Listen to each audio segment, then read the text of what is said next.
Fluminense e Vasco fazem hoje no Maracanã um clássico muito aguardado, muita rivalidade envolvida, discussões sobre quem fica com o Maracanã nas últimas semanas, é quem fica do lado sul, é muita rivalidade nesse clássico, mas afinal de contas, quem tem o melhor time? Bora botar 11 contra 11 e ver quem leva melhor nessa disputa, então vambora, mete marcha e vamos nessa!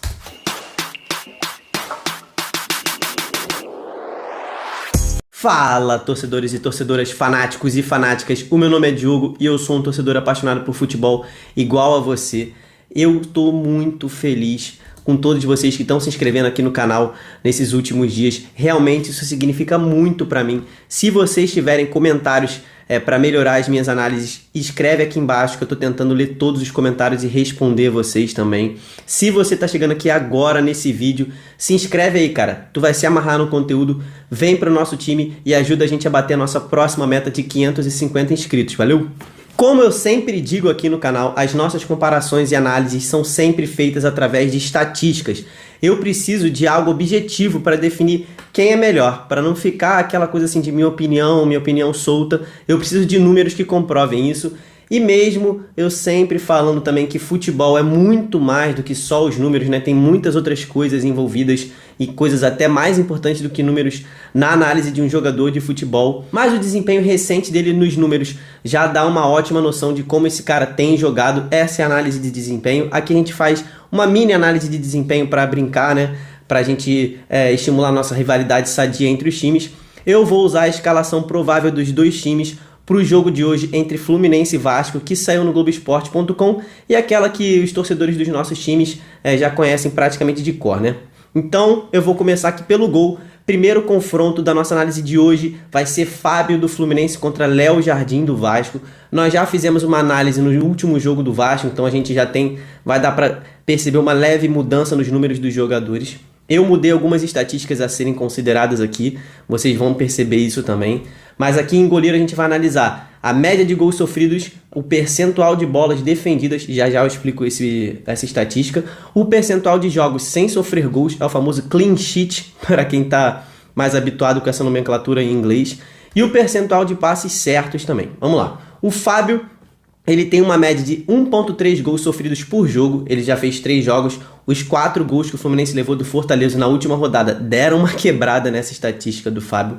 Ele tem também 5,3 defesas por jogo, mas o número que importa pra gente é o percentual de bolas defendidas. O Fábio defendeu 80% dos chutes que deram ao seu gol. É isso mesmo, esse número significa que a gente extrai todos os chutes que deram no gol do Fábio, né? Não conta os que foram na trave ou para fora, todos os que deram no gol e quantos desses o Fábio defendeu, né? Quantos não entraram. É isso que essa estatística diz. O Fábio tem mais 85% de passes certos, né? E olha que o Fábio trabalha muito com os pés, né? Nesse esquema do Diniz. E ele ainda tem 66% dos jogos sem sofrer qualquer gol. 2 das 3 partidas até aqui, o Fábio não sofreu nenhum gol. Agora, o Léo Jardim do Vasco. Ele tá com média de 1,3 gols por jogo também. Ele defendeu 83% das bolas que foram ao seu gol. Tem 58% de acerto nos passes. O Léo Jardim ele já está num esquema diferente do Fábio, né? Ele já trabalha mais com lançamento, com aqueles famosos chutões. Então ele dá menos passes curtos do que o Fábio, por isso essa diferença aí tão grande no percentual de acerto de passes, né? É mais difícil você acertar um lançamento do que um passe. O Léo ele ainda não ficou nenhum jogo sem sofrer gols, ele tomou gol nos 3 jogos do Vasco, o que deixa ele com a média zerada nesse quesito.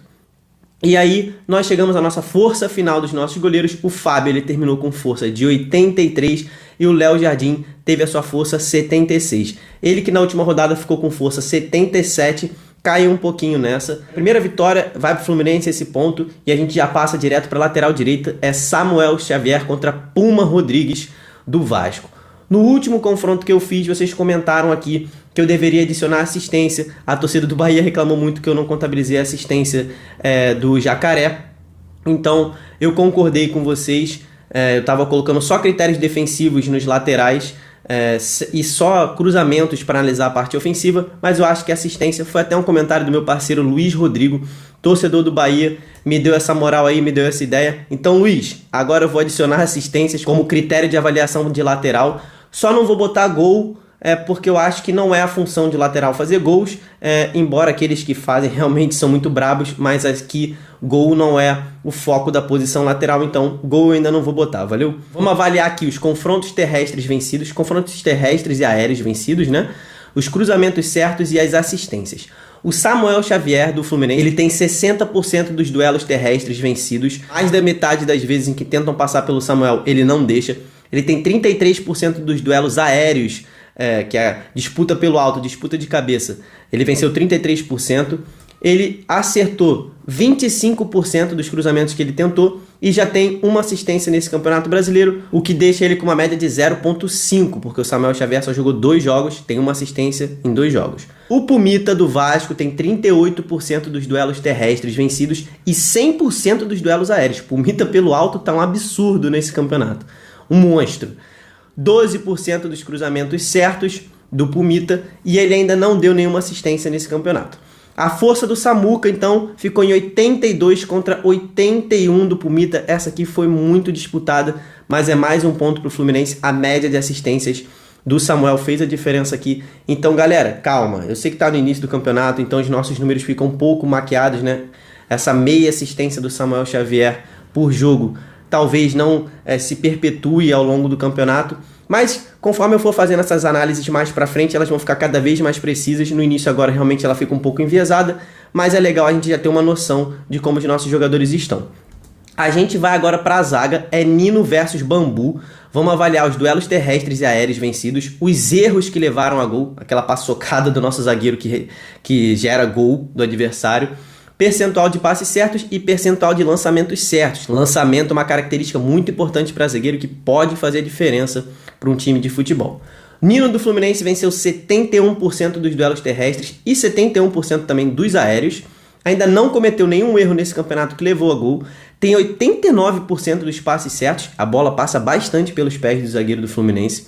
E acertou 44% dos lançamentos. O Bambu tá com 67% dos duelos terrestres e só 45% dos duelos aéreos, né? O Bambu, a zaga do Vasco tem dado mole nessa bola aérea defensiva e o Bambu é um dos caras que não tá tão bem nesse quesito. Ficar de olho nisso. O Bambu ainda não cometeu nenhum erro grave, aquele erro capital que gerou o gol do adversário. Tem 81% de acerto nos passes e 50% nos lançamentos. Ótimo índice do Bambu aqui. O Nino do Fluminense, então, ficou com força 81 contra 79 do Bambu. O Bambu aumentou a sua força em relação à última rodada, mas não foi suficiente para ficar na frente do Nino agora. O Nino levou mais uma para o Fluminense. O Fluminense está quase fechando a zaga. Bora passar para o outro lado da zaga. Vai ser o Felipe Melo, veterano do Fluminense, contra Léo. Léo que foi revelado pelo Fluminense, né? Na época o Léo, que ele foi revelado pelo Fluminense, ele era lateral esquerdo. Agora ele passou para a zaga. Não era um lateral que enchia muito os nossos olhos, mas como zagueiro ele realmente está bem melhor.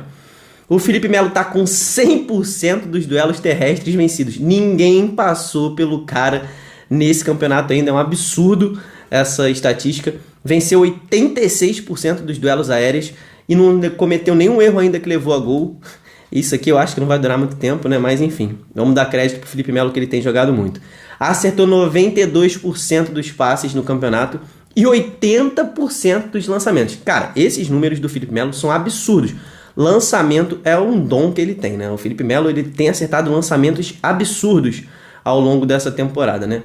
Bora ver como é que o Léo tá, se ele consegue fazer frente a esses números do Felipe. Ele tá com 63% dos duelos terrestres vencidos, ótimo índice também, 60% nos aéreos. O Léo Pelé tem feito um ótimo campeonato até aqui, não cometeu nenhum erro capital, tem 84% dos passes certos e o lançamento dele, que não é dos melhores, está com 32%.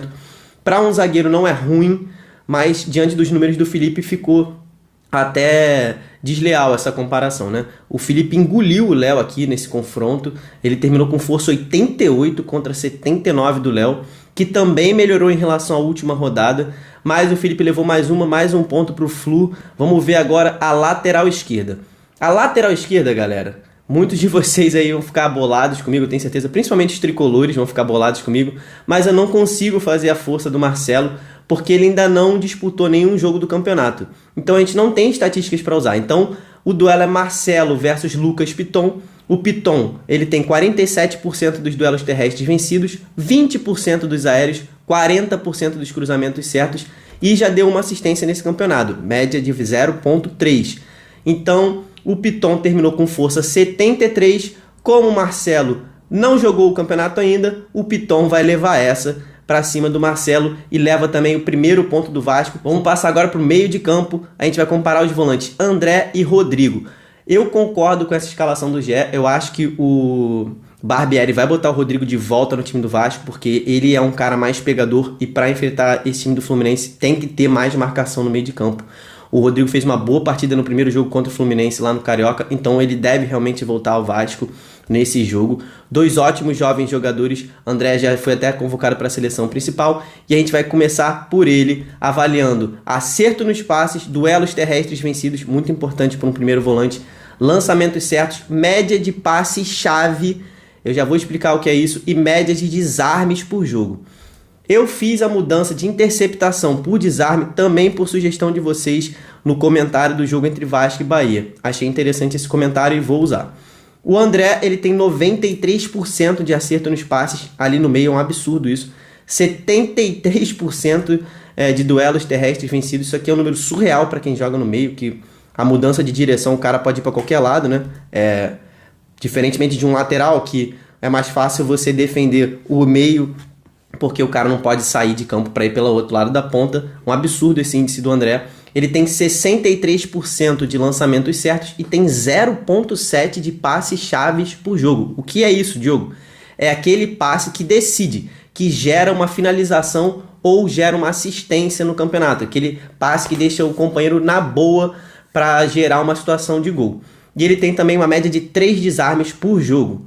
O Rodrigo, ele tem 80% de passes certos, ótimo índice, tá melhor que o Marlon Gomes, que a gente viu na última rodada, a gente fez as forças do Marlon Gomes. Se você não viu, vou deixar o card aqui em cima do último jogo do Vasco contra o Bahia. O Rodrigo venceu 39% dos duelos terrestres, 80% de acerto nas bolas longas, absurdo isso aqui do Rodrigo, também muito bom nesse índice de lançamento. Tem 0,3 de média de passe-chave por jogo e 2 desarmes por jogo como média. A força do André, que está com ótimas estatísticas, ficou em 89 e o Rodrigo ficou com a 83 de força. Ótima média dos dois, um grande confronto, mas é mais um ponto para o Fluminense. Mas essa nota alta, essas forças altas dos jogadores aqui de Vasco e Fluminense só demonstram que vai ser um jogaço e vai ser muito equilibrado. De segundo volante a gente vai ter o Alexander do Fluminense contra o Andrei do Vasco. Segundo volante é aquele cara que precisa pisar mais na área, então aqui a gente vai avaliar os passes certos, os duelos terrestres vencidos, a média de desarmes e a média de assistências e gols também por jogo. A gente vai começar pelo Alexander do Flu, que tem 86% de passes certos. Ele vence 35% dos duelos terrestres, tem média de 1,3 desarme por jogo, média de 0,3 assistências por jogo. Ele já deu uma no Brasileirão e ele ainda não fez nenhum gol. Alex ficou com força 71. O Andrei do Vasco, ele tá com 73% de acerto nos passes, 38% dos duelos terrestres vencidos, 29% dos lançamentos certos e tá com uma média de 2,7 desarmes por jogo. Muito boa essa média de desarmes. O André ainda não deu assistências e fez um gol em 3 jogos, então ele ficou com a média de 0,3 aqui em gols por jogo. Ele fez 1 em 3. O Alex do Fluminense, Alexander, ficou com força 71 contra o Andrei. Aqui o peso dos desarmes fez a maior diferença para o Andrei. Ele tem o dobro da média do Alexander em desarmes. Ele também já fez um gol que conta mais do que assistência, né? Que o Alexander ele tem uma assistência, o Andrei tem um gol. Então é mais um ponto para o Vasco aqui. É o segundo ponto do Vasco na nossa análise. Agora a gente vai para o duelo de armadores. É Ganso do Fluminense contra Jair do Vasco, que não é bem um armador, mas tem jogado mais nessa posição à frente. Então esses caras são os que tem que dar as assistências, que tem que deixar os companheiros na boa para finalizar. Então a gente vai avaliar mais estatísticas de ataque aqui nessa posição. Vão ser os passes certos, os desarmes, a média de passes chaves por jogo, média de assistências e média de gols. O Ganso do Flu, ele tem 88% dos passes certos por partida. Isso é um absurdo se você considerar os passes verticais e os passes muito difíceis que o Ganso tenta. Ele está com 88% de acerto. Média de 1 desarme por jogo, para quem acha que o Ganso não marca, tá aí. Pelo menos 1 desarme ele faz por jogo. 0,7 passes por jogo. Isso aqui é absurdo. Ele já deu 2 assistências nesse campeonato, então ele ficou com uma média de 0.7, ele jogou 3 jogos, e ainda não fez nenhum gol nesse campeonato. O Jair também vem muito bem, ele está com média de 84% no acerto dos passes, 1.7 desarmes por jogo de média, 1.3 de média de passe-chave por jogo, tá melhor que o Ganso nesse quesito, quase o dobro do Ganso aqui. O Jair deixa a galera na boa, tem sido o principal criador de oportunidades do Vasco, é um jogador-chave do Vasco, para não fazer um trocadilho aqui. Mas o Jair ainda não deu nenhuma assistência, não aproveitaram os passes do Jair ainda e também não fez nenhum gol. Então o Ganso ficou com força final de 85 contra 81 do Jair. As assistências fizeram a diferença aqui para o Ganso e ele levou mais essa para o Fluminense. Agora a gente vai ver o ataque, é o ataque que vai decidir tudo. A gente vai avaliar no ataque passes certos, dribles certos por jogo, passes-chave e assistências e também média de gols, né? Obviamente. Primeiro a gente vai botar John Arias contra Alex Teixeira do Vasco. O Arias do Flu, ele tem 86% de acerto nos passes. 2.5 passes chaves por jogo. Você tem noção do que o Arias ele deixa os atacantes toda hora, geralmente é o Germancano, né? Para finalizar 2.5 vezes por jogo. Ele deixa alguém na boa para fazer o gol. Surreal que esse colombiano tá jogando no Fluminense, né? Ele acertou 70% dos dribles nesse campeonato. Não fez gol ainda e não deu assistência nos 2 jogos que ele jogou aqui no Brasileiro. O Alex Teixeira do Vasco, ele tem uma média de 81% de acerto nos passes. Dá um passe decisivo por jogo, também é ok. Acertou 75% dos dribles, conseguiu superar o Arias. O Alex Teixeira realmente é muito liso. Tem uma média de 0.3 assistências por jogo, ele deu uma nesse campeonato, mas não fez nenhum gol ainda também. A força de John Arias ficou 82 contra 84 de Alex Teixeira. Realmente o Alex Teixeira, a assistência dele fez a diferença aqui e o Vasco acabou levando mais uma posição. Essa aqui eu não esperava porque eu tenho achado o John Arias um dos melhores jogadores do futebol brasileiro nesse momento. Como eu digo, o número nem sempre mostra quem tá melhor nesse momento, mas o Alex Teixeira, aqui a gente está analisando números, então na frieza dos números, Alex Teixeira tá melhor que o Arias, então ele levou essa pontuação aqui nas nossas estatísticas. Do outro lado a gente vai ter Gabriel Peck contra Lima. O Lima tem 89% de acerto nos passes, um passe-chave por jogo, acertou 100% dos dribles que tentou. Isso aqui é um absurdo. Ele ainda não deu assistência, mas já fez um gol. Ele tem média de 0.3 gol por jogo e terminou com uma força de 81. O Peck, que tem sido um dos principais jogadores do Vasco, você vascaíno que tem acompanhado os jogos do Vasco com frequência, ele tem sido um dos principais jogadores ofensivos do Vasco, está com 78% de acerto nos passes, meio mais ou menos. 2 passes-chave por jogo, um absurdo. Acertou 57% dos dribles. Isso aqui é um bom número, né? Não é o 100% do Lima, mas o Peck tenta muito mais drible do que o Lima. E 57% no acerto é ótimo. Ele tem uma média de 0.3 assistências por jogo.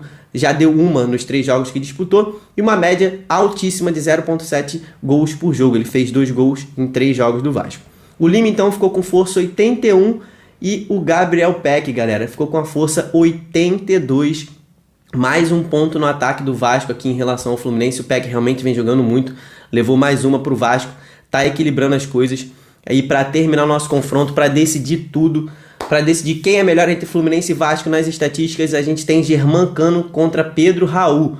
A posição de 9, eu vou mudar só um quesito na avaliação, saem os dribles, né? E entra o percentual de chutes certos, né? Aqueles chutes que o centroavante deu e foram na direção do gol e fizeram o goleiro adversário ter que pelo menos defender uma bola, né? Ou a bola entrou ou o goleiro defendeu, nessa estatística aqui. O Cano do Flu, ele tem 73% de acerto nos passes, mais ou menos, né, Cano? Mas ele tem uma média de 0.3 passes chaves por jogo. Ainda não deu assistência nesse campeonato. Tem uma média de um chute no gol por partida, isso é bom pro Cano, e tem uma média de 0.3 gols por jogo, né? Ele só fez um gol nesse campeonato, em 3 jogos, ficou com a média 0.3. Pedro Raul do Vasco tem 58% de acerto nos passes. Meu Deus do céu. Horrível essa estatística do Pedro Raul, ele erra muito passe. Ele dá um passe-chave por jogo também. Ainda não deu assistências, assim como o Cano, e também tem média de um chute ao gol por partida. E também fez um gol em 3 jogos, ficou com média 0.3 igual ao Cano. Sendo assim, a força dos nossos centroavantes ficou dessa forma aí. Cano do Flu tá com uma força 77 e o Pedro Raul do Vasco com uma força 76. Mais um ponto para o Flu. Fechamos aqui o nosso confronto dessa rodada, desse sábado de Brasileirão. E o confronto ficou 7 pontos para o Fluminense, a 4 para o Vasco. O Fluminense levou esse choque das estatísticas aqui contra o Vasco. Vamos ver mais à noite se isso vai se traduzir no campo. Vamos acompanhar esse jogo. Essas estatísticas eu tirei do SofaScore, aplicativo aí de estatísticas de futebol. O Fluminense e o Vasco se enfrentam hoje às 9 horas da noite pela 4ª rodada do Brasileirão 2023. Esse jogo vai ser no Maracanã, mando do Flu, e por isso vai ser 90% dos ingressos para a torcida do Fluminense contra 10% da torcida do Vasco. Vai ser um clássico muito disputado, um ótimo jogo para a gente assistir, vai ser um jogaço. Que fique tudo dentro das 4 linhas, que as torcidas vão em paz ao Maraca, façam suas festas, porque são duas grandes torcidas, duas torcidas lindas. Comenta aí quem você acha que ganha esse jogo. Não deixa de se inscrever no canal para receber cada vez mais informações sobre os times brasileiros. Não esquece de deixar aquele seu like para me dar aquela força. Comenta aí quem você acha que ganha, se você acha que os confrontos foram justos que a gente analisou aqui. Muito obrigado por ficar até esse momento do vídeo. Até o próximo, tamo junto, valeu e falou!